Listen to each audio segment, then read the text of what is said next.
¿Qué tal amigos? Bienvenidos a otro video, yo soy Vic. Bueno, en el video de hoy vamos a hablar sobre la inversión que es obtener las cartas del arquetipo de Orcust y de Thunder Dragon. En el video voy a exponer las razones de esto, factores que podrían considerar, cartas específicas que deberían de obtener si es que están interesados, complementos y unas cuantas cosas más. De esto se va a tratar el video, así que vamos allá. Antes de comenzar con el video, su amable recordatorio de que todo lo que estoy a punto de exponer es basado en mi opinión y experiencia. Por ende, si consideran que hay información que es errónea, ausente o que de otra forma podría cambiar mucho de lo que hablaré, por favor, déjenlo en los comentarios. Tampoco se olviden que ya pueden unirse a miembros del canal. Hay múltiples formas de unirse a apoyar este proyecto, y cualquier ayuda es para que pueda continuar haciendo y mejorando estos videos. Como ya lo dije en el video, vamos a hablar sobre la ventana de inversión que están presentando los arquetipos de Orcust y de Thunder Dragon, y vamos a dar múltiples razones de por qué se da esto. Orcust y Thunder Dragon están bastante relacionados entre ellos mismos, esto debido a que durante 2019 fueron de los decks más competitivos. Estos fueron dos de los 4 mejores decks que tuvimos durante ese año, y el periodo de tiempo del juego competitivo que tuvimos para ese momento ha recibido muchos nombres, entre ellos el formato eterno, del cual incluso tenemos un video por separado en el cual hablamos de cuáles son los decks que los componían, características y mucho más, en caso de que quieran saber mucha más información. Siempre que tenemos un deck competitivo que recibió golpes para que pudiera bajar su representación y eventualmente desaparecer, o que incluso que el formato y que el juego le pasó encima, siempre se acaban recordando que estos decks tienen cierto potencial, que a través de solamente algunas cartas se podrían llegar a ciertos planes de juego, o que incluso tienen ciertas características que si se dieran ciertos movimientos en la lista o con soporte específico para el futuro, podrían llegar a ser cartas que serían muy utilizadas. A esto hay que sumarles algunos otros aspectos, como el hecho de que son decks competitivos, por lo que hay muchos jugadores que los utilizaron, hay muchos jugadores que quisieran volverlos a utilizar, hay jugadores que en su momento les encantó su estilo de juego, pero por precio o por situaciones varias no los pudieron utilizar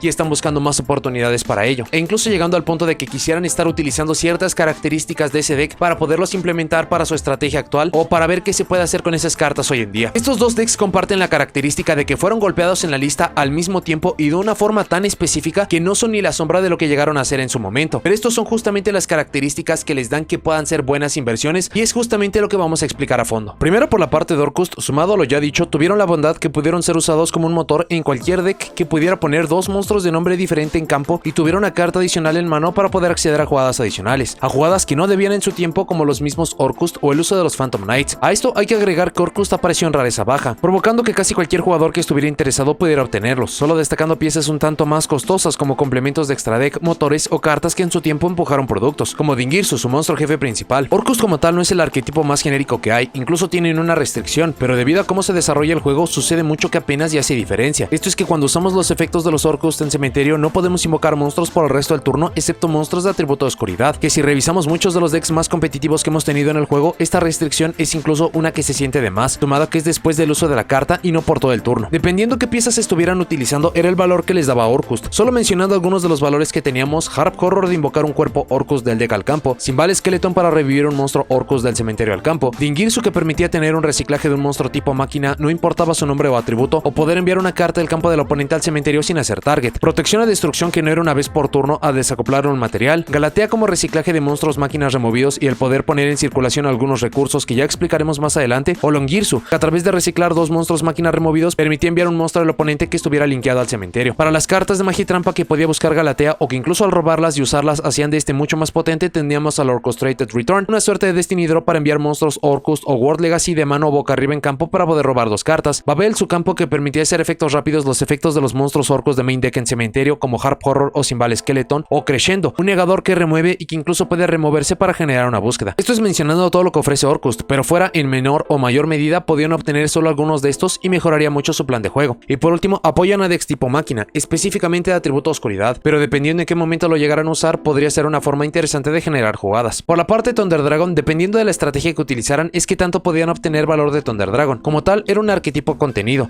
tenía un buen funcionamiento en solitario, pero gracias a la forma simple de que sus propias cartas podían generar los efectos y cuerpos que necesitaban para todo y que no tenían ninguna suerte de restricción, era que tanto podían llegar a verlos o combinarlos. Teníamos Thunder Dragon Puron, híbridos que tuvieron un potencial increíble como Crusadia, Dragon Link, Danger, Chaos y solo mencionando algunos. Todos estos tenían en común que aprovechaban bien la forma en que se generaban los recursos o se activaban los efectos de Thunder Dragon, y que incluso al final podían poner un monstruo jefe increíble. Esto lo podían incluso simplificar al punto de solo tener las copias originales de Thunder Dragon, y siempre y cuando activaran un efecto en mano de tipo trueno y hubiera un cuerpo en campo del mismo tipo que pudieran tributar, podían acceder a su monstruo jefe principal. Podría seguir hablando de múltiples formas en que se podían usar o poner en campo. El limitante de ese tiempo era sobre todo el costo del Thunder Dragon Colossus como tal. Hablando de este, era su monstruo jefe principal. Colossus es un monstruo jefe como pocos que hemos visto en el juego. Una facilidad de invocación increíble, solo necesitando un cuerpo tipo Thunder en campo y haber activado activado el efecto de un monstruo tipo Thunder en mano. Tiene 2600 puntos de ataque y 2400 de defensa. Tiene un efecto continuo que no deja que los jugadores añadan cartas del deck a su mano. Protección contra destrucción que no es una vez por turno y no hace diferencia si es por batalla o por efecto. Y si bien esto está basado en los tipos Thunder que tengamos en cementerio, hace que por muy poco sea un monstruo tipo Floodgate increíble para poner en campo y como mucho un monstruo jefe increíble que si el rival no tiene las formas correctas de quitárselo o se verá interrumpido por completo su juego o incluso puede generarse ventaja a través de remover sus piezas de cementerio mientras se cuida. Thunder Dragon como tal no es lo más genérico que hay. Su objetivo sin sinergias adicionales aprovechando la remoción o cuerpos se basa en solo poner a Colossus, que ya dijimos que incluso no es una mala jugada, pero con los arquetipos que sí se puede llevar bien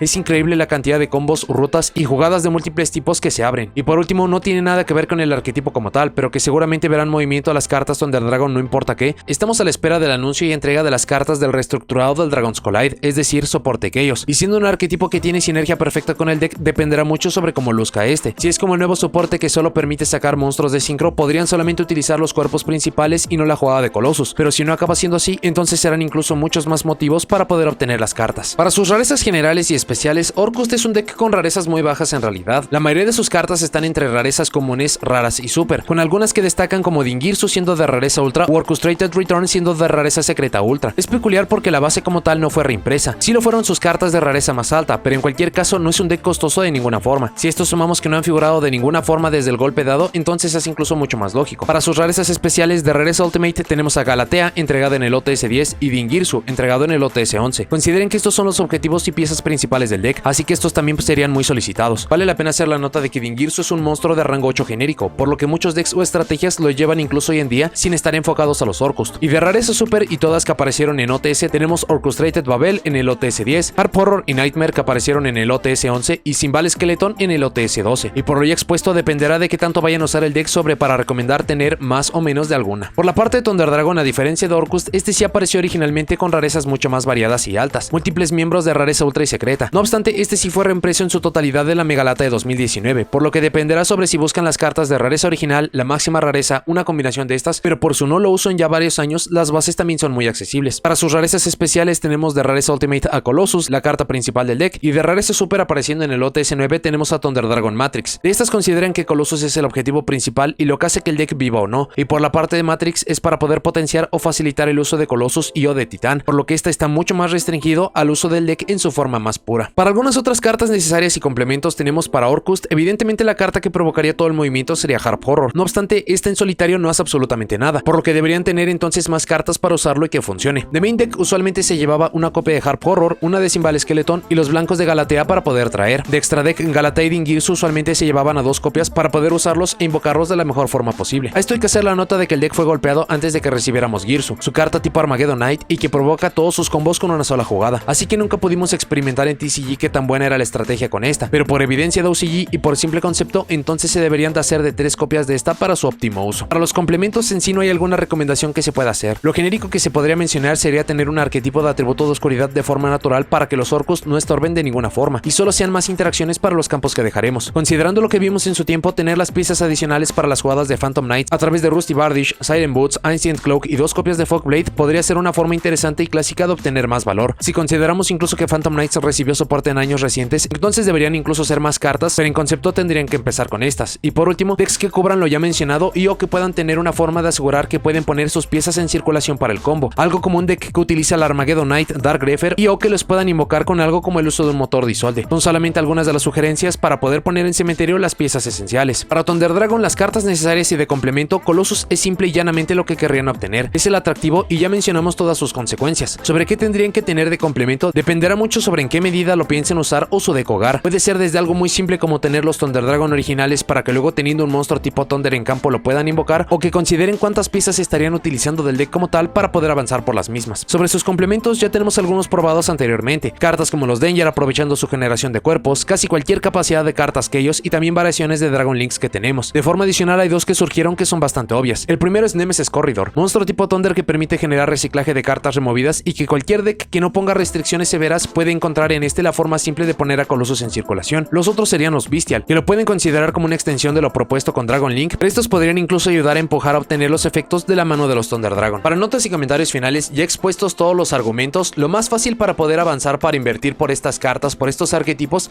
es estar avanzando por las cartas prohibidas, que acaba siendo Orcust, Harp Horror y Thunder Dragon Colossus. Y para esto estos casos acaba siendo muy obvio, es una carta que está prohibida, hay muchos jugadores que no las tienen, muchos jugadores que se deshicieron de sus copias, por lo cual si se llega a dar el movimiento paralelista, una gran cantidad de jugadores va a estarlas buscando, no las van a acabar encontrando y estas se van a hacer muy populares de la noche a la mañana. Pero si están tomando este enfoque de la inversión, ya mencionamos muchas de las cartas que van a necesitar para que su juego sea natural, para poderlo potenciar, o que incluso estén buscando cuáles son las características que tienen que estar buscando en sus estrategias que están utilizando actualmente, para saber si estas incluso deberían ser algunas cartas que deberían de considerar para el futuro si es que se llegan a dar los movimientos. Vale la pena la nota de que las inversiones siempre son un riesgo. Esta diferencia de otros videos de inversión que hemos hecho en el pasado, de aspectos que eran demasiado obvios porque sabíamos de las cartas que nos iban a llegar para el futuro, o de golpes que se tenían que estar dando porque iban a aparecer ciertas interacciones, ciertas cartas, para lo que acaba siendo el caso de Harp Horror y de Colossus, no sabemos cuándo estos movimientos se podrían estar dando. Y hay muchísimos elementos que nos podrían decir que esto nunca va a suceder o que por alguna razón están tardando tanto tiempo. Tenemos el caso de OCG, estas dos cartas están legales, si bien todavía están a una copia y si bien sus estrategias hogar todavía están golpeadas en otras capacidades en su lista para que estas no puedan estar figurando, ya que para nuestro lado del juego, para nosotros TCG,